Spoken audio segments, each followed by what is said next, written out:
हमारे हिंदू धर्म में कार्तिक माह को बहुत ही विशेष बताया गया है। कहा जाता है कि भगवान विष्णु को कार्तिक माह और तुलसी वृक्ष अति प्रिय है। कार्तिक माह में स्नान और दान पुण्य का भी विशेष फल प्राप्त होता है। कार्तिक मास में तुलसी पूजा का भी बहुत महत्व है। जो लोग कार्तिक मास में तुलसी माता की पूजा करते हैं, उन्हें सींचते हैं, उनके आगे दीपक जलाते हैं, उनके घर में धन धान्य और सौभाग्य की वृद्धि होती है, क्योंकि तुलसी माता में स्वयं लक्ष्मी माता का वास माना गया है। कार्तिक मास के पुण्य फल से जुड़ी ऐसी ही एक बूढ़ी माई की कथा भी प्रचलित है, जिसमें कहा गया है कि स्वयं भगवान श्री हरि विष्णु ने उस बूढ़ी माई को अंतिम यात्रा में कांधा दिया था। बहुत समय पहले की बात है। एक बूढ़ी औरत कार्तिक के महीने में रोजाना नियम पूर्वक सुबह शाम तुलसी मैया की पूजा करती थी। जब सब औरतें प्रातः तुलसी को सींचने के लिए जाती, तो वो बूढ़ी माई भी तुलसी को सींचने के लिए जाती और वो तुलसी माता से हमेशा एक ही प्रार्थना करती थी, हे तुलसी माता, सबकी दाता, मैं तेरा बिरवा सींचती हूँ, मुझे बहू दे, पीले रंग की धोती दे, मीठा ग्रास दे, बैकुंठ में वास दे, अच्छी मौत दे, चंदन का काठ दे, अच्छा राज दे, खाने को भात दे और 11 के दिन कृष्ण का कांधा दे। बूढ़ी औरत रोज आती, पूजा करती और यही बात तुलसी माता से कहा करती। उसकी बात सुनकर धीरे धीरे तुलसी माता सूखने लगी। एक दिन भगवान श्री हरि तुलसी माता से बोले, हे तुलसी, तुम्हारी रोज पूजा की जाती है, औरतें तुम्हें रोज सींचती हैं, तुम्हें भोग लगाती हैं, गीत गाया करती हैं, फिर तुम इस प्रकार क्यों सूखती जा रही हो? तुम्हें तो हरा भरा रहना चाहिए। क्या भक्तों की पूजा से तुम्हें कोई आपत्ति हो रही है? प्रभु, मुझे भक्तों की पूजा से कोई आपत्ति नहीं है। मैं जानती हूँ मेरे भक्त सदैव पूरी श्रद्धा के साथ मेरी भक्ति करते हैं, पर जिनमें से एक बूढ़ी माई भी रोज मेरी सच्चे मन से पूजा तो करती है, लेकिन वो मुझसे जो मांगती है उसके कारण मैं सूखती जा रही हूँ। क्योंकि जो वो मेरे से मांगती है मैं उसकी हर बात तो पूरी कर सकती हूँ, लेकिन श्री कृष्ण का कांधा कहाँ से लाकर दूं? वो इच्छा मैं कैसे पूरी करूं प्रभु? तुलसी माता की ये बातें सुनकर श्री हरि विष्णु बोले, हे तुलसी, तुम घबराओ नहीं। जिस दिन भी वह बूढ़ी माई मृत्यु को प्राप्त होगी, मैं स्वयं उसे कांधा देने जाऊंगा। भगवान श्री हरि की ये बात सुनकर माता तुलसी खुश होकर फिर से हरी भरी हो गई। माँ तुलसी की कृपा से बूढ़ी माई को वो सारे सुख मिले जिनकी उसने कामना की थी। कुछ सालों बाद एकादशी के दिन जब वो माँ तुलसी की पूजा कर रही थी, तभी वो अचानक गिर गई और उनका देहांत हो गया। धीरे धीरे सारे गांव वाले एकत्र हुए और परिवार के सदस्य शमशान ले जाने की तैयारी करने लगे। जब लोग उन्हें कांधे पर उठाने लगे, तब वो इतनी भारी हो गई कि किसी से भी नहीं उठी। ये बूढ़ी माई तो इतना पूजा पाठ करती थी, फिर भी इतनी भारी कैसे हो गई? इस बूढ़ी माई की अर्थी तो बहुत भारी हो गई है, इसे उठाना तो मुश्किल है।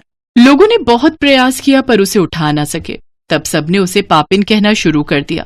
इतनी पूजा पाठ करने वाली माई ने भला कौन से पाप किए हैं? कैसी मुश्किल आ रही है इसे शमशान तक पहुंचने में? ये सब देखकर तो अम्मा पर बहुत तरस आ रहा है।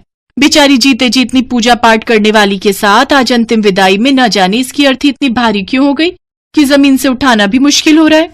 सब आपस में बातें करने लगे। बूढ़ी अम्मा के परिवार वाले ये सब सुनकर बहुत दुखी हो रहे थे। तभी श्री हरि ने एक ब्राह्मण का रूप धारण किया और वहां पहुंच गए। क्या हुआ भाई, तुम सब इतने परेशान क्यों हो?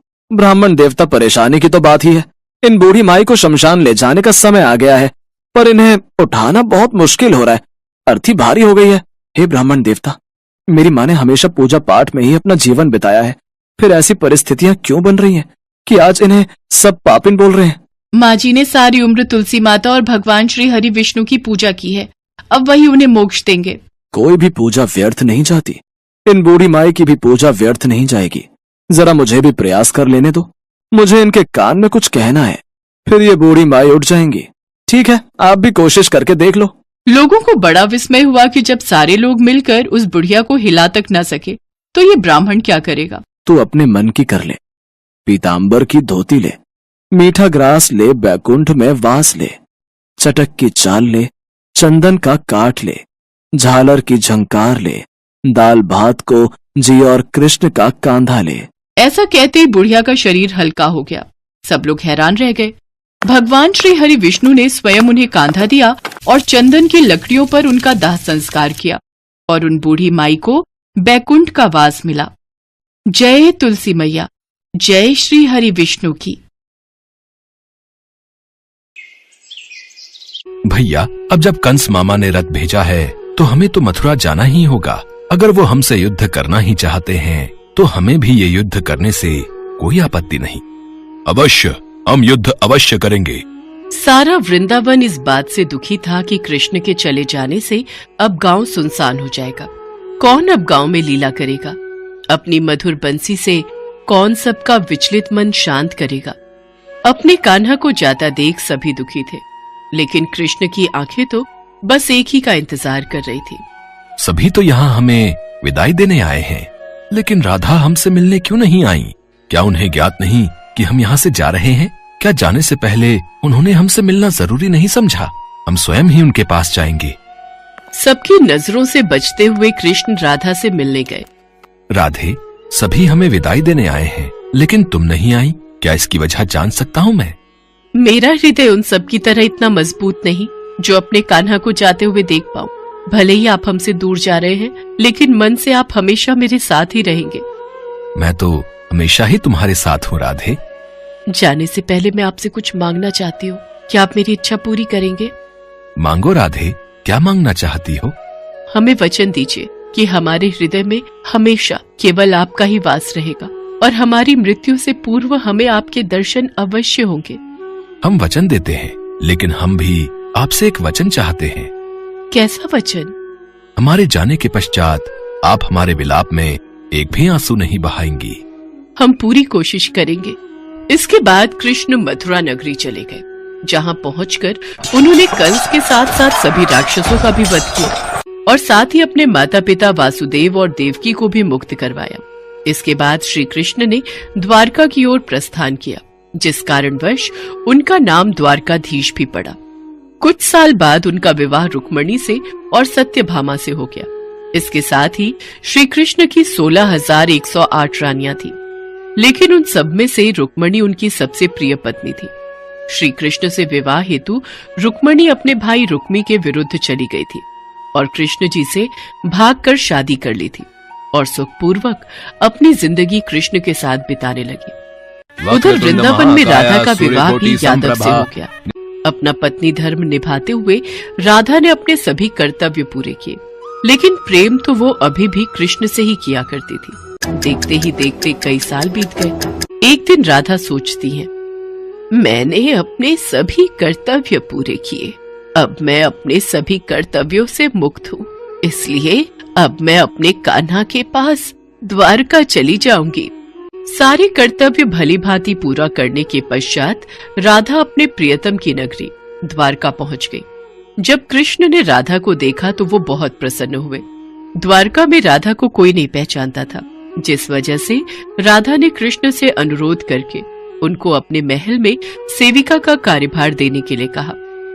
प्रभु, मुझे अपने महल में सेविका का कार्यभार सौंप दीजिए। मैं इस महल में रहकर भली भांति यह कार्य कर लूंगी। जैसी आपकी इच्छा।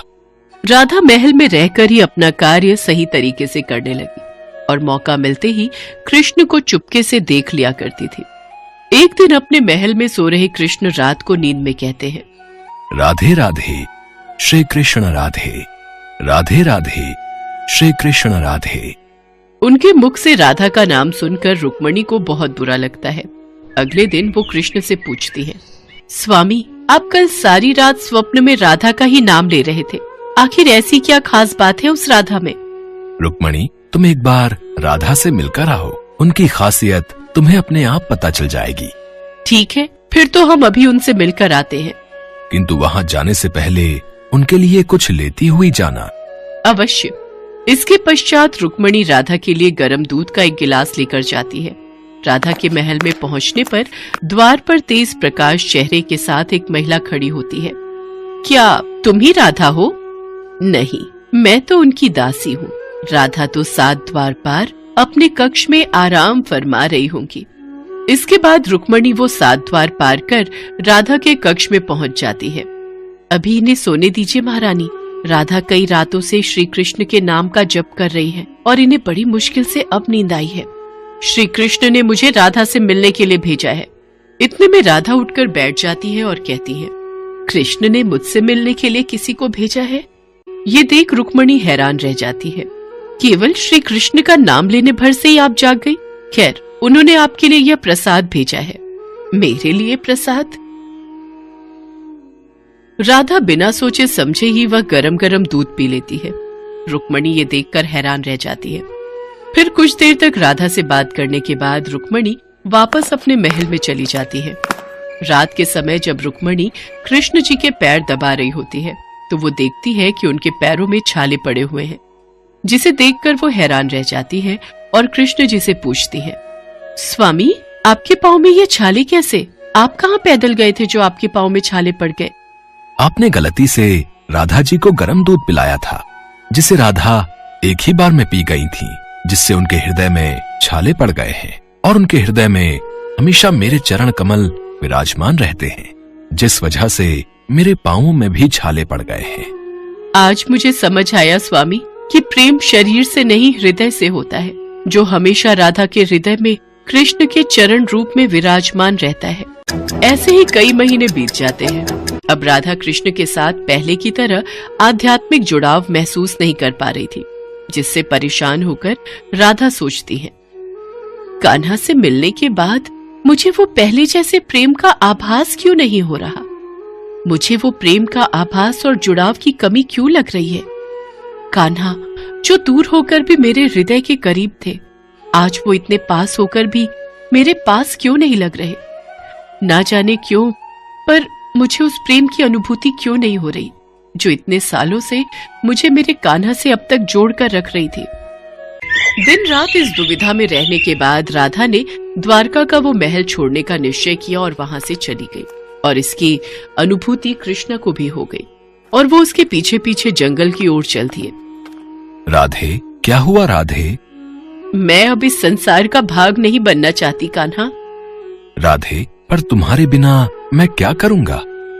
अब मैं आपके भीतर विलीन होना चाहती हूँ। मैं तुम्हारी भावनाओं की कद्र करता हूँ। बोलो, क्या इच्छा है तुम्हारी?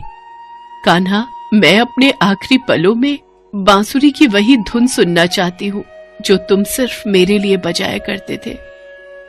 उदास मन और आंखों में आंसू लिए कृष्ण बांसुरी की वही धुन बजाते हैं जिसे राधा सुनना चाहती थी। श्री कृष्ण ने दिन रात बांसुरी बजाई जब तक राधा आध्यात्मिक रूप से कृष्ण में विलीन नहीं हो गई। बांसुरी की धुन सुनते सुनते राधा ने अपने शरीर का त्याग कर दिया और सदा सदा के लिए अपने कान्हा में विलीन हो गई। राधा के शरीर त्यागने के बाद रोते हुए कृष्ण जी ने कहा, राधे, तुम और तुम्हारे प्रेम की याद सदा मेरे दिल में रहेगी। अब जब तुम ही नहीं रही तो इस बांसुरी का मैं क्या करूंगा? हालांकि भगवान कृष्ण जानते थे कि उनका प्रेम अमर है, बावजूद इसके वे राधा की मृत्यु को बर्दाश्त नहीं कर सके। कृष्ण ने प्रेम के प्रतीकात्मक अंत के रूप में आंखों में आंसू और दिल में उदासी के साथ वो बांसुरी तोड़कर फेंक दी और आंखें बंद करके राधा की याद में खो गए।